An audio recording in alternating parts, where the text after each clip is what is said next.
Back, everyone. This is J.R. Flatter, and this is The Secrets of Leadership Coaching. My special guest, my distinguished guest, is Marta Haut. And Marta, I'll let you introduce yourself because you'll do a much better job than I ever could. Oh, no, thank you so much.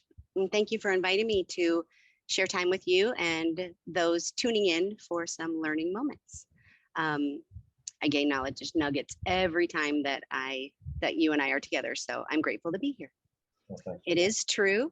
I am Marta Haut, and I am a Gallup certified strengths coach, and I've been so since 2015. And currently, I am part of a magical cohort through Flatter Inc. and have proudly earned and added certified leadership coach. So I will add that to my list of credentials very proudly. So professionally, for the last 9 years, I've served as Associate Director of HR for Washburn University, where coaching leaders and teams has become priority. I introduced myself and coined myself as a resource for humans because that's the role I play, and that is the lens that I choose to look through. So I think my professional path has many stones and that have guided my journey and paved my path to where I am today. And some of the stones I've strategically placed, and while some rocks have just rolled right in. And each one has proven an embraceable opportunity for me to stretch, struggle, and grow, I'd say. That's the way I like to look at them. And being blessed I've been surrounded by courageous leaders and fabulous coaches.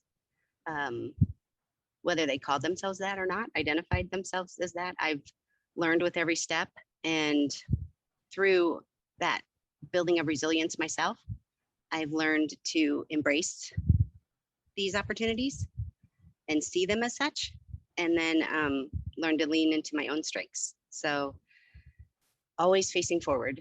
And I think every step that I've taken on each stone or rock has led me to be who I am today. Is that an okay introduction, you think? Beautiful. Enough? Thank you. So tell us a little bit more about this Gallup strength and how it's different than other tools we might consider using. I think I was drawn to Gallup. It's positive psychology, and my top 5, I'm achiever. So achiever, strategic. I am a learner, so lifelong. Everything I do, I lead with learning, and then positivity and arranger. So those are my top 5. And I used strength-based leadership before I pursued Gallup, before I really jumped in and became certified. So the more I learn about humans, the better I serve humans. And so I was a hardcore sales executive for, I call it my grown-up career. So for 20 years, that was what I did across the US, continental US. And I had limited time with my leaders. So I focused on what they did best, and how they could use their strengths to achieve and to overcome. And that's what I did.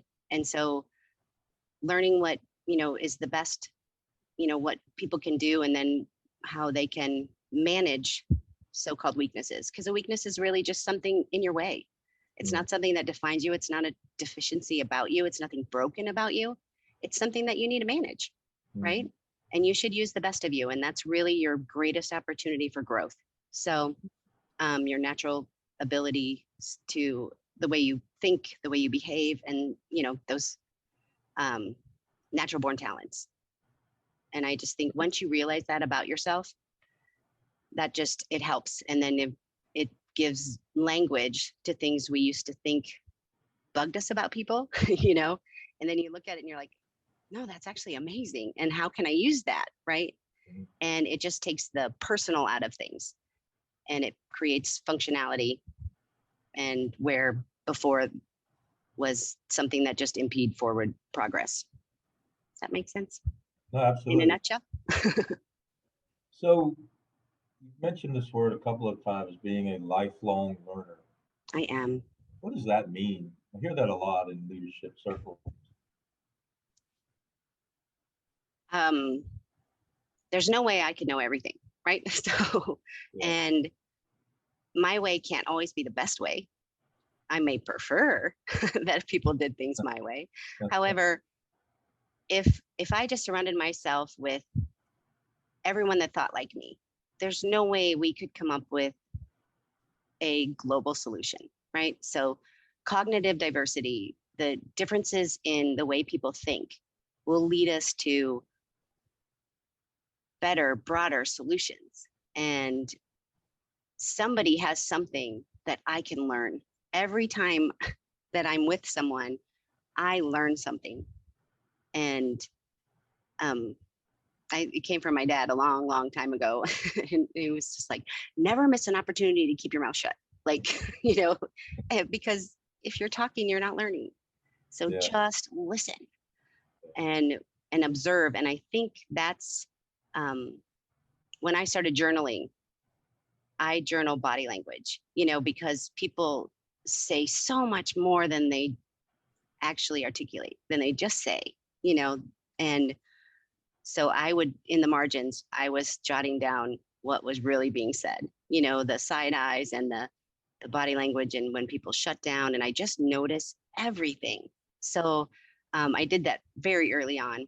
And I think that played a part in, we'd review notes, right? And I'm like, somebody would say, oh, they're working on the budget and they should have it out by fall. Those numbers should be out. And I'm like, I have written here, they're never releasing that. Like, and they're like, what meeting did you go to?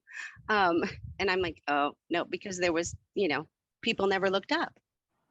And I'm like, no, there was definite, a look across the room that was like, no, this is politically what we're going to say, and this is what's really going to happen. And just knowing that transparency is, clarity is kindness. Thank you, Brene Brown. It's true. Yeah, I love Brene Brown. Mm-hmm. So our peers are our audience. Mm-hmm. So other coaches, other leaders, people thinking about becoming coaches, people thinking about becoming leaders, or just working on their craft. What advice and or what information might you point them towards your Great, chair? great question. I think um, I know coaching, when you label it coaching and you start learning coaching, it is uncomfortable, right? Because you always are thinking of another question. So um, my commitment to coaching, I think it was always in my tool belt as a leader. So um, it was a little more natural because I'm a curious, well, learner number 4, learner number 3, right? So I'm just a naturally curious person. And I like to see how people's brains work. And I'm not going to be there on their sales floor to solve their problems. I would like to create problem solvers. I didn't want my phone to ring, as a district manager, or, I didn't want people to see or, come around and call me all hours of every day. So I am, and coaching is giving the work back. So if you can be a thought partner and just return the question back to someone, and then create that space to offer reflection and opportunities to guide leaders to become their own problem solvers. Because in the end, they have to be accountable for those decisions they make, right? You're not going to be standing next to them when they make that decision. So they have to have confidence and trust. And as you build the trust in your coaching relationship, your partnership along that journey, that evokes awareness in the leader, and that can then create trust in themselves. They begin to build their own confidence and trust in the decisions that they make, and that builds resilience. So when they make their own decision, which they will, they'll be able to bounce back up. And then, in essence, what they're doing too is they're modeling behavior for the teams they're building. they're showing, hey, it's okay to be human because we're in this together.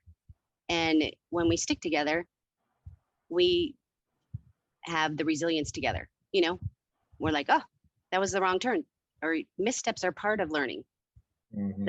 The only failure there is if you stay there, like show some hustle and get to moving, change up. And that's really, you have to trust yourself and able, in order to be able to do that. And leaders have to be able to do that. Okay. Well, thank you for that. Mhm. So, one of the requirements of being a distinguished guest on the Secrets of Leadership Coaching, you have to give up one of your secrets. I have so many, and we share in this family. So I'm always willing to share. So because everyone is so gracious in the coaching community, and my experience is that you share, because no one reaches brilliant by themselves. Also, my opinion. I think I put it on my resume sometimes, or at least my cover letter. I think in order to maintain the coaching mindset, right? I'm trying to decide which secrets. They all just flooded into my head. So I think I'm going to choose. I'm known as not only a resource for humans, but I'm known as #NoJudgment, right? So that's, people call me that. And in order to do that, I think a secret is to replace criticism with curiosity. And because it's really easy to see someone in front of you and they give you something or they behave in a certain way, because we judge others by their actions, we judge ourselves by our intent, right? and we just judge or we criticize, and instead just get curious and find out why, just wonder. And that's that catch and release, I call it. Like, you catch your judgment, you catch your whether you want to straighten them out, solve their problem, do whatever, catch it in your head, and then just let it go. And just be in the moment, focus on that leader in front of you, and just be curious. Yeah. And that's, yeah, I mean, I think that's probably my most powerful secret, because it's the one that keeps me grounded. Yeah, I think the day we met, you I might have that secret in our cohort. which I am so grateful to the cohort. Everything happened, it's one of those rocks that rolled right in. And coaching is much easier than being coached for me. Surprise. um, surprise. And that's probably what I've learned the most, because I volunteer for I think we also, the day we met, I said, oh, I'll jump off the 10-meter dive. I have no problem.